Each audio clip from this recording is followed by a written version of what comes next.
여보, 이제 우리도 여행 좀 다녀봐요. 40년간 알뜰살뜰 살림을 꾸려온 67세 할머니가 남편에게 간청했습니다. 하지만 남편의 대답은 차가웠죠. 돈 아껴야지. 언제까지 살지도 모르는데. 그런데 이 할머니가 남편 몰래 저축해온 비밀 통장을 발견한 순간 30년 결혼 생활이 완전히 뒤바뀌게 됩니다. 안녕하세요, 여러분. 오늘도 가슴 깊이 와닿는 사연을 가지고 왔습니다. 오늘의 주인공은 부산에 살고 계신 67세 박순자 할머니의 이야기입니다. 퇴직 후 제2의 인생을 꿈꾸는 아내와 오로지 절약만 외치는 남편 사이의 갈등. 그리고 그 끝에 펼쳐지는 놀라운 반전까지 정말 드라마 같은 이야기가 펼쳐집니다. 박순자 할머니는 부산에서 태어나 평생을 그곳에서 살아온 토박이입니다. 1977년 27세의 나이에 공무원이었던 남편 이철호 씨와 결혼했죠. 당시 철호 씨는 구청에서 일하는 성실한 공무원이었고 순자 할머니는 동네에서 소문난 현숙한 처녀였습니다. 결혼 초기 순자 할머니는 정말 행복했습니다. 남편은 성실하고 책임감이 강했으며 가정을 위해 최선을 다하는 사람이었거든요. 순자 할머니 역시 남편을 위해 정성껏 뒷바라지를 했고 집안 살림을 알뜰하게 꾸려나갔습니다. 1979년 첫째 아들이 태어났고 이어서 1981년 둘째 딸, 1984년 셋째 아들까지 3남매를 낳아 키웠습니다. 순자 할머니는 아이들 키우느라 정말 바쁜 나날을 보냈죠. 새벽에 일어나 아침 준비하고 아이들 학교 보내고 집안일하고 저녁에는 아이들 숙제 봐주고 하루하루가 전쟁 같았습니다. 철호 씨 역시 가족을 위해 열심히 일했습니다. 공무원이라 부업은 할 수 없었지만 야근 수당이라도 받기 위해 늦게까지 일하고 휴일 근무도 자원해서 했어요.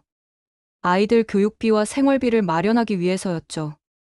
당시엔 지금처럼 넉넉하지 않았던 시절이라 정말 한 푼 한 푼이 소중했거든요. 그렇게 열심히 살다 보니 철호 씨에게는 어떤 습관이 생겼습니다. 바로 절약에 대한 강박이었죠. 전기 한 등 더 켜는 것도 아까워하고 물 한 방울 흘리는 것도 신경 쓰고 외식은 꿈도 꾸지 못했어요. 돈을 아껴야 한다, 미래를 위해 저축해야 한다가 철호 씨의 입버릇이 되었습니다. 순자 할머니는 처음엔 남편의 이런 모습을 이해했습니다. 아이들 키우느라 돈이 많이 들어가는 시기니까 절약하는 게 당연하다고 생각했거든요. 그래서 자신도 더욱 알뜰하게 살림을 꾸려나갔어요. 시장에서도 가장 싼 것만 골라 사고 옷도 몇 년씩 입고 미용실도 6개월에 한 번씩만 가곤 했죠. 아이들이 클수록 순자 할머니의 희생은 더욱 커졌습니다.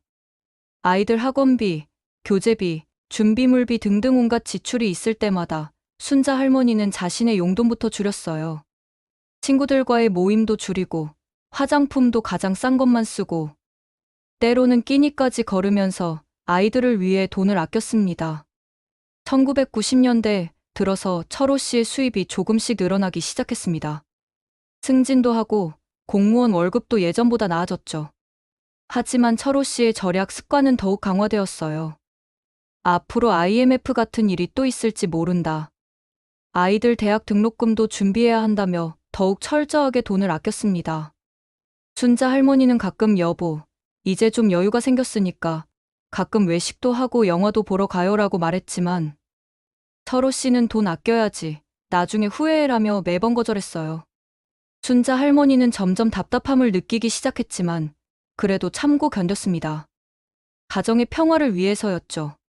아이들이 대학에 들어갈 때도 마찬가지였습니다. 등록금은 어떻게든 마련해주면서도 등록금이 이렇게 비싼데 용돈까지 어떻게 줘라며 아이들에게도 절약을 강요했어요. 아이들은 친구들과 달리 아르바이트를 하며 용돈을 벌어야 했고 때로는 동아리 활동이나 친구들과의 모임도 포기해야 했습니다. 순자 할머니는 아이들이 위축되는 모습을 보며 마음이 아팠지만 남편 앞에서는 아무 말도 할 수 없었어요. 대신 몰래몰래 아이들에게 용돈을 쥐어주곤 했죠. 자신의 생활비를 아껴서라도 아이들만큼은 친구들 앞에서 주눅 들지 않게 해주고 싶었거든요. 2000년대 들어서면서 아이들이 하나둘 취업하고 결혼해서 독립했습니다.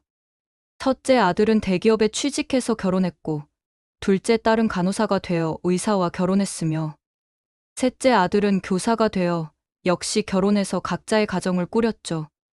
순자 할머니와 철호 씨는 이제 둘만 남게 되었습니다. 아이들이 모두 독립한 후에도 철호 씨의 절약 습관은 변하지 않았습니다. 오히려 더 심해졌어요. 이제 우리만 먹고 살면 되니까 더욱 아껴야 한다며 전기료, 수도료, 가스비까지 한 푼 한 푼 아끼려고 했어요. 여름에도 에어컨 틀기를 꺼려하고 겨울에도 온도를 최대한 낮춰놨죠. 순자 할머니는 이제 좀 여유롭게 살고 싶었습니다.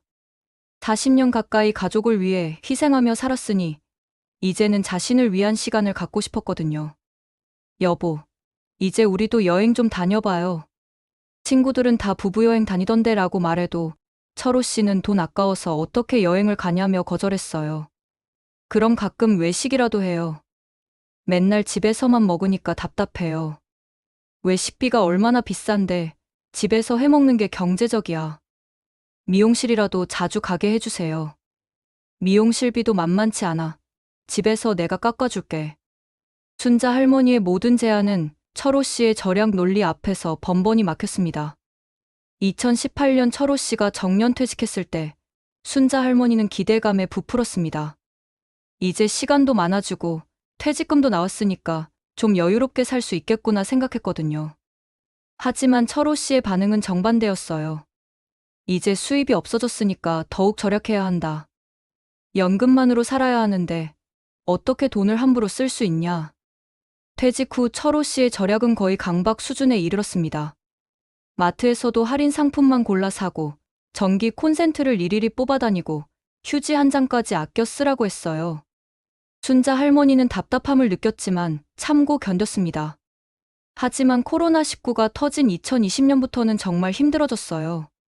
집에만 있다 보니 남편과 하루 종일 붙어 있게 되었는데 철호 씨는 순자 할머니의 모든 행동을 간섭하기 시작했거든요.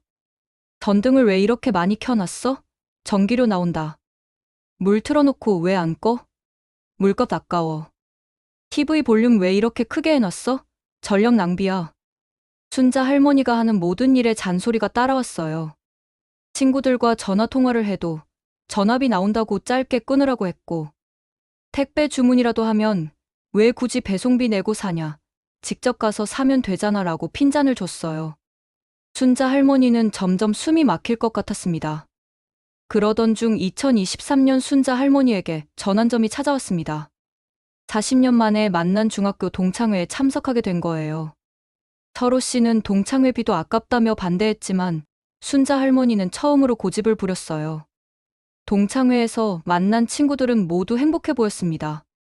어떤 친구는 남편과 함께 유럽 여행을 다녀온 이야기를 하고 어떤 친구는 취미생활로 도자기 만들기를 배운다고 했어요. 또 다른 친구는 부부가 함께 등산 동호회에 가입해서 전국 산을 돌아다닌다고 했죠. 순자야, 너는 뭐 하고 지내? 친구들이 물었지만 순자 할머니는 제대로 대답할 수 없었어요. 절약만 하며 집에서만 지내는 자신의 모습이 초라하게 느껴졌거든요. 집으로 돌아가는 길에 순자 할머니는 많은 생각을 했습니다. 나는 지금까지 뭐 하며 산 거지? 친구들은 다 자신의 인생을 즐기고 있는데 나만 이렇게 살고 있구나. 마음 한구석이 허전하고 아프더라고요. 그날 밤 순자 할머니는 남편에게 솔직한 마음을 털어놓았습니다. 여보, 친구들 보니까 다들 여행도 다니고 취미생활도 하면서 행복하게 지내더라고요.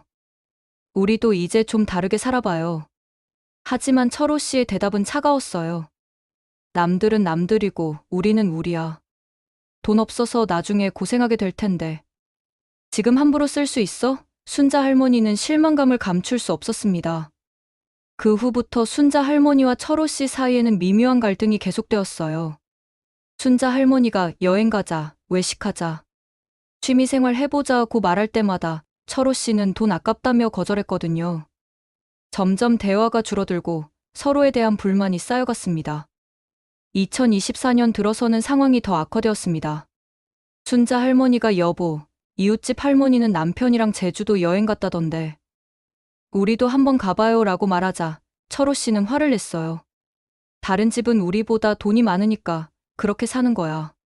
우리는 연금만으로 살아야 하는 처지인데 어떻게 여행비까지 쓸 수 있어? 정신 차려. 이 말을 들은 순자 할머니는 정말 화가 났습니다. 40년 동안 가족을 위해 모든 걸 희생하며 살았는데 이제 와서 자신을 위한 작은 소망조차 이루지 못한다는 게 억울했거든요. 여보, 우리가 그렇게 가난해요? 당신 퇴직금도 있고 연금도 나오는데 여행 한 번 가는 게 그렇게 큰 돈이에요? 순자 할머니가 따지자 철호 씨는 더욱 화를 냈어요. 돈이 많다고? 우리가 언제까지 살지도 모르는데 함부로 쓸 수 있어? 지금부터라도 더 아껴야 해. 그날 밤 두 사람은 결혼 후 처음으로 큰 싸움을 했습니다. 그 후로 집안 분위기는 더욱 차가워졌어요. 순자 할머니는 남편과 대화하는 것조차 지쳤고 철호 씨는 아내가 사치스러워졌다며 불만을 표했어요. 식사 시간에도 서로 말을 하지 않고 각자 TV만 보며 시간을 보냈습니다. 그러던 어느 날 순자 할머니에게 결정적인 순간이 찾아왔습니다. 철호 씨가 병원에 간 사이 집안 정리를 하다가 남편의 서류 가방을 열어보게 된 거예요. 혹시 중요한 서류가 있나 싶어서 확인해 보려던 참이었는데 그 안에서 예상치 못한 것을 발견했습니다. 통장이 하나 들어있었는데 순자 할머니가 전혀 모르는 통장이었어요. 호기심에 통장을 열어보니 그 안에 적힌 잔액을 보고 순자 할머니는 깜짝 놀랐습니다. 무려 3억 원이 넘는 돈이 들어있었거든요. 처음에는 잘못 본 줄 알고 다시 확인해봤지만 분명히 3억 2천만 원이 적혀 있었어요. 게다가 통장 내역을 보니 매달 꾸준히 돈이 들어오고 있었습니다. 철호 씨가 퇴직 후에도 어디선가 수입을 얻고 있었던 거죠. 순자 할머니는 충격을 받았습니다. 그동안 남편이 돈이 없다, 절약해야 한다며 자신을 옭아매고 있었는데 사실은 이렇게 많은 돈을 숨기고 있었다는 게 믿어지지 않았거든요. 더 자세히 살펴보니 철호 씨는 퇴직 후에도 여러 군데에서 일을 하고 있었어요. 구청에서 비상근 자문위원으로 일하기도 하고 아파트 관리사무소에서 파트타임으로 일하기도 하고 심지어 주식과 부동산 투자까지 해서 꽤 많은 수익을 올리고 있었던 거죠. 순자 할머니는 분노가 치밀었습니다. 그럼 우리가 이렇게 쪼들리며 살 필요가 없었다는 거잖아? 내가 그동안 얼마나 참고 견뎠는데 남편은 나한테 거짓말을 하고 있었다는 거네. 그런데 통장을 더 살펴보다가 또 다른 충격적인 사실을 발견했어요. 통장에 적힌 수익자 란에 철호 씨 이름만 있는 게 아니라 큰아들 이름도 함께 적혀 있었던 거예요. 즉, 이 돈은 나중에 큰아들에게 상속될 예정이었다는 뜻이었죠. 순자 할머니는 더욱 화가 났습니다. 그럼 나는 뭐야? 40년 동안 가족을 위해 희생하며 살았는데 정작 나는 이 돈에 대해 알 권리도 없고 쓸 권리도 없다는 거야? 그날 저녁 철호 씨가 집에 돌아왔을 때 순자 할머니는 통장을 들고 남편 앞에 섰습니다. 여보, 이게 뭐예요? 통장을 보는 순간 철호 씨의 얼굴이 하얗게 질렸어요. 그걸 어떻게? 40년 동안 저한테 거짓말하신 거예요? 돈 없다고 하면서 이렇게 많은 돈을 숨기고 계셨던 거예요? 순자 할머니의 목소리는 떨리고 있었습니다. 철호 씨는 한참 동안 말을 못하다가 이렇게 대답했어요. 이 돈은 나중에 애들 주려고 모아둔 거야. 우리가 쓸 돈이 아니라고. 그럼 저는 뭐예요? 저는 이 돈에 대해 알 권리도 없는 거예요? 당신도 나중에 같이 쓰게 될 거 아냐. 그런데 지금 미리 알려주면 쓰고 싶어 할 것 같아서. 철호 씨의 말을 들은 순자 할머니는 더욱 분노했습니다. 지금까지 저를 바보로 생각하신 거예요? 여행 한번 가자고 하면 돈 없다고 하고, 외식 한번 하자고 하면 돈 아깝다고 하면서 사실은 이렇게 많은 돈이 있었다는 거예요? 그날 밤 두 사람은 결혼 이후 가장 큰 싸움을 했습니다. 순자 할머니는 40년간 억눌렸던 모든 감정을 쏟아냈고 철호 씨는 자신의 잘못을 인정하면서도 가정의 미래를 위해서였다며 변명했어요. 미래를 위해서요? 그럼 지금 우리 현재는 뭐예요? 저는 지금 67세예요. 언제까지 미래만 생각하며 살아야 해요? 순자 할머니의 말에 철호 씨도 할 말을 잃었습니다. 그 후 며칠 동안 두 사람은 서로 말을 하지 않았어요. 순자 할머니는 배신감과 분노로 잠을 이룰 수 없었고 철호 씨도 죄책감에 시달렸죠. 집안 분위기는 최악이었습니다. 그러던 중 순자 할머니는 중요한 결정을 내렸습니다. 더 이상 이런 식으로 살 수 없다고 생각한 거예요. 아이들에게 모든 사실을 털어놓기로 했죠. 순자 할머니는 세 자녀를 모두 불러서 그동안 있었던 일들을 설명했습니다. 아버지가 돈을 숨기고 있었다는 것, 자신이 그동안 얼마나 답답하게 살아왔는지, 그리고 이제는 더 이상 참을 수 없다는 것까지 모든 걸 말했어요. 아이들의 반응은 순자 할머니가 예상했던 것과 달랐습니다. 큰아들이 먼저 입을 열었어요. 어머니, 사실 저희는 아버지가 돈을 모으고 계신다는 걸 알고 있었어요. 뭐라고? 아버지가 저희에게 말씀하셨어요. 어머니께는 비밀로 하라고 하시면서 나중에 어머니와 함께 편안한 노후를 보내기 위해 돈을 모으고 있다고 하셨어요. 순자 할머니는 더욱 충격을 받았습니다. 남편뿐만 아니라 자식들까지 자신을 속이고 있었다는 사실이 믿어지지 않았거든요. 둘째 딸이 말했어요. 어머니, 저희도 아버지 방식이 잘못됐다고 생각해요. 어머니한테 거짓말을 하시면서 그렇게 절약만 강요하신 건 정말 잘못이에요. 셋째 아들도 거들었습니다. 맞아요, 어머니. 아버지가 어머니를 너무 힘들게 하신 것 같아요. 돈을 모으는 것도 중요하지만 지금 행복하게 사는 것도 중요하잖아요. 아이들의 지지를 받은 순자 할머니는 용기를 냈습니다. 그리고 남편에게 최후 통첩을 했어요. 여보, 이제 선택하세요. 저와 함께 남은 인생을 즐기며 살 것인지, 아니면 혼자서 돈만 세며 살 것인지요. 철호 씨는 며칠 동안 고민했습니다. 아이들도 아버지를 설득했어요. 아버지, 어머니 말씀이 맞아요. 돈도 중요하지만 지금 행복한 것도 중요해요. 저희를 위해서 돈을 모아주신 마음은 감사하지만 어머니를 이렇게 힘들게 하시면 안 되죠. 결국 철호 씨가 먼저 손을 들었습니다. 순자 할머니 앞에 무릎을 꿇고 사과했어요. 여보, 미안해. 내가 너무 잘못 생각했어. 당신을 힘들게 해서 정말 미안해. 저는 40년 동안 당신과 아이들을 위해서 모든 걸 참고 견뎠어요. 이제 제 인생도 좀 살고 싶어요. 순자 할머니의 말에 철호 씨는 깊이 고개를 숙였습니다. 앞으로는 달리 살게. 당신이 원하는 것들 다 해보자. 여행도 가고, 외식도 하고, 취미생활도 하자. 철호 씨의 진심 어린 사과를 받아들인 순자 할머니도 눈물을 흘렸어요.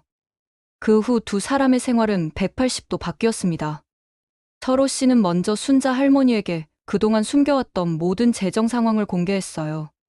통장들, 투자 현황, 월 수입까지 모든 걸 투명하게 알려주었죠. 여보, 우리 이 돈으로 하고 싶었던 것들 다 해보자. 철호 씨가 먼저 제안했어요. 순자 할머니는 처음엔 믿기지 않았지만 남편의 진심을 느낄 수 있었습니다. 첫 번째로 두 사람이 한 일은 제주도 여행이었어요. 50년 전 신혼여행으로 가려다가 포기했던 그 제주도 말이에요. 철호 씨는 직접 여행사에 가서 가장 좋은 패키지를 예약했고 순자 할머니를 위해 예쁜 옷까지 사주었어요. 제주도에서 보낸 4박 5일은 정말 꿈 같았습니다. 성산일 출봉해서 일출을 보고 한라산을 오르고 맛있는 흑돼지 구이도 먹고 카페에서 여유롭게 커피도 마셨어요. 순자 할머니는 이런 게 행복이구나라는 걸 새삼 깨달았다고 해요. 여행에서 돌아온 후 철호 씨의 변화는 더욱 놀라웠습니다. 그동안 절약만 외치던 사람이 이제는 우리 오늘 외식하자. 새로운 카페 생겼다던데. 가볼까? 라고 먼저 제안하는 거예요. 순자 할머니도 그동안 하고 싶었던 것들을 하나씩 시작했습니다. 문화센터에서 요가 수업을 듣기 시작했고 친구들과 정기 모임도 가졌어요. 미용실도 한 달에 한 번씩 가서 머리도 예쁘게 하고 옷도 새로 사서 입었죠. 철호 씨는 순자 할머니의 변화를 보며 깊이 반성했다고 해요. 그동안 내가 얼마나 당신을 억압했는지 모르겠어. 당신이 이렇게 활기찬 모습을 보니까 정말 미안하고 고마워. 두 사람은 새로운 취미도 함께 찾았습니다. 댄스 스포츠를 배우기 시작한 거예요. 처음에는 서툴렀지만 함께 배우면서 더욱 가까워졌죠. 철호 씨는 젊었을 때 못 해봤던 걸 지금이라도 할 수 있어서 좋다고 말했어요. 아이들도 부모님의 변화를 보며 정말 기뻐했습니다. 큰아들은 아버지, 어머니가 이렇게 밝으신 모습은 처음 봐요. 정말 잘하신 것 같아요 라고 말했고 딸은 어머니, 요즘 너무 예뻐 보이세요. 행복해 보이셔서 저희도 기뻐요 라고 했어요. 그런데 이 이야기에는 또 다른 반전이 숨어 있었습니다. 사실 순자 할머니도 남편 몰래 비밀 통장을 만들어 두고 있었던 거예요. 그동안 남편이 주는 생활비 중에서 조금씩 아껴서 모은 돈이었죠. 순자 할머니는 철호 씨가 자신에게 솔직해진 것을 보고 자신도 고백하기로 마음먹었어요. 여보, 사실 저도 당신께 숨긴 게 있어요. 그리고는 자신의 비밀 통장을 꺼내 보였습니다. 통장 잔액은 5천만 원 정도였어요. 40년 동안 조금씩 아껴서 모은 돈이었죠. 저도 언젠가는 제가 원하는 걸 하고 싶어서 몰래 모았어요. 당신이 항상 돈 없다고 하니까 혹시 급한 일 생기면 써야겠다 싶어서요. 철호 씨는 아내의 고백을 듣고 더욱 미안해했어요. 당신이 이렇게까지 해야 했구나. 내가 정말 잘못 살았어. 그리고는 순자 할머니의 손을 꼭 잡으며 이 돈은 온전히 당신 것이니까 당신이 원하는 대로 써라고 말했습니다. 순자 할머니는 그 돈으로 평생 꿈꿔왔던 일을 시작했어요. 바로 작은 카페를 여는 것이었죠. 집 근처 상가에 조그만 카페를 차려서 동네 할머니들이 모여서 차 마시고 수다 떨 수 있는 공간을 만든 거예요. 순자네 찻집이라는 이름의 카페는 동네에서 금세 유명해졌어요. 순자 할머니의 따뜻한 성격과 맛있는 커피, 그리고 편안한 분위기 때문에 많은 분들이 찾아오셨거든요. 철호 씨도 카페 일을 도우면서 새로운 보람을 찾았습니다. 카페를 운영하면서 순자 할머니는 많은 동네 어르신들과 친해졌어요. 그리고 자신처럼 남편의 절약 강박 때문에 고생하는 분들이 생각보다 많다는 걸 알게 되었죠. 저희 남편도 그래요. 돈 아끼는 것만이 미덕인 줄 아시는 것 같아요. 우리 세대 남편들이 다 그런 것 같아요. 전쟁 겪고 어려운 시절을 살아와서 그런가 봐요. 순자 할머니는 이런 분들에게 자신의 경험을 들려주며 조언을 해드렸어요. 돈도 중요하지만 지금 행복한 것도 중요해요. 우리가 언제까지 살지 아무도 모르는데 계속 참고만 살 수는 없잖아요. 순자 할머니의 말에 많은 분들이 공감했고 용기를 내서 집에 가서 남편과 진솔한 대화를 나누었다고 해요. 오늘도 끝까지 들어주셔서 정말 감사합니다. 이런 감동적인 이야기들이 더 많은 분들에게 전해질 수 있도록 구독 버튼과 좋아요 버튼을 꼭 눌러주시길 부탁드립니다.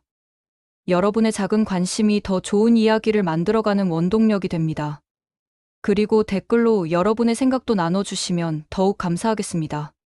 다음에 또 따뜻한 이야기로 찾아뵐게요. 모든 분들이 행복하시길 바랍니다.